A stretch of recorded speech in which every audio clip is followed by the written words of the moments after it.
Hello friends, आज आपण शिकू मराठी आनंदाने या पाठ्यपुस्तकातील धडा दुसरा लोभी कुत्रा पाहणार आहोत। ही एक चित्रकथा आहे। यामध्ये तुम्हाला चित्र दिसत आहेत आणि हा चौकोन जो आहे त्यामध्ये आपल्याला शेवटी काय घडले असेल ते सांगायचं आहे आणि तिथे तुम्ही तुमच्या आवडीचं चित्र ड्रॉ करणार आहात।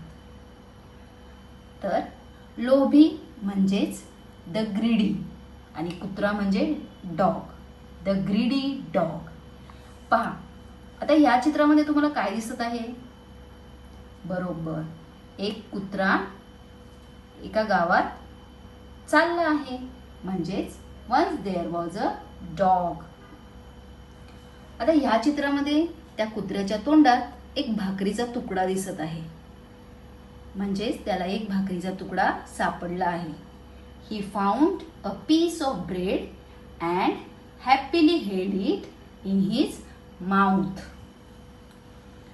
आता तो जो भाकरीचा तुकडा आहे तो तोंडात धरून तो पुढे पुढे चालला आहे आणि तिथे एक नदी आहे। बरोबर, इथे दिसते तुम्हाला नदी?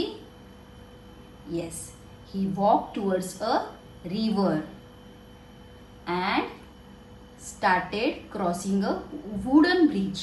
हा जो आहे लाकडी पूल, ही जी नदी आहे त्याच्यावर क्रॉस करण्यासाठी पलीकडे जाण्यासाठी एक वुडन ब्रिज आहे, म्हणजे लाकडी पूल आहे आणि त्या पुलावरून तो जात आहे। आता पहा या चित्रामध्ये काय दिसत आहे? तो जो कुत्रा आहे त्या पुलावरून खाली वाकून बघत आहे आणि पाण्यामध्ये काय दिसत आहे? येस, रिफ्लेक्शन, त्याचं प्रतिबिंब दिसत आहे।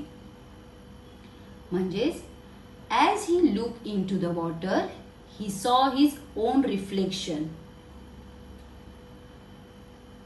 आणि त्यांनी काय विचार केला? त्याचा जो चेहरा आहे त्याचं जे प्रतिबिंब आहे ते पाण्यात दिसत आहे। आता तो काय विचार करत आहे पहा।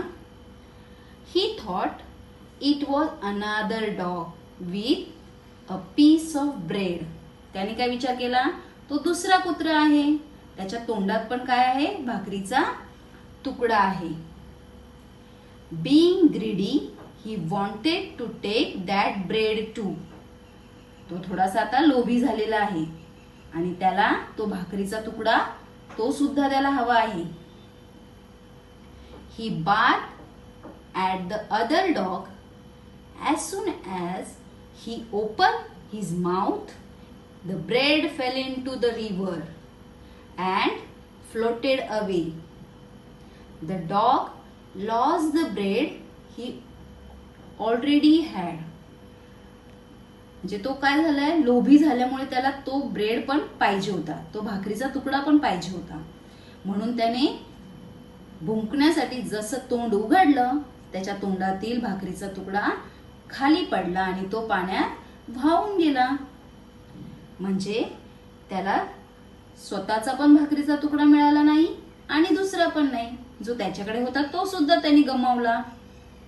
म्हणजे शेवटी काय समजलंय आपल्याला? शेवटी काय घडलेलं आहे की कधीही जास्त लोभ करू नये। Don't be greedy, greed leads to loss. म्हणजे लोभ कधीही करू नये। अशा प्रकारे तो कुत्रा उपाशी राहिलेला आहे आणि अशा प्रकारे ही लोभी कुत्रा ही गोष्ट इथेच संपली आहे। तुम्ही इथे या चौकोनामध्ये छान चित्र काढा आणि कलर करा। बाय।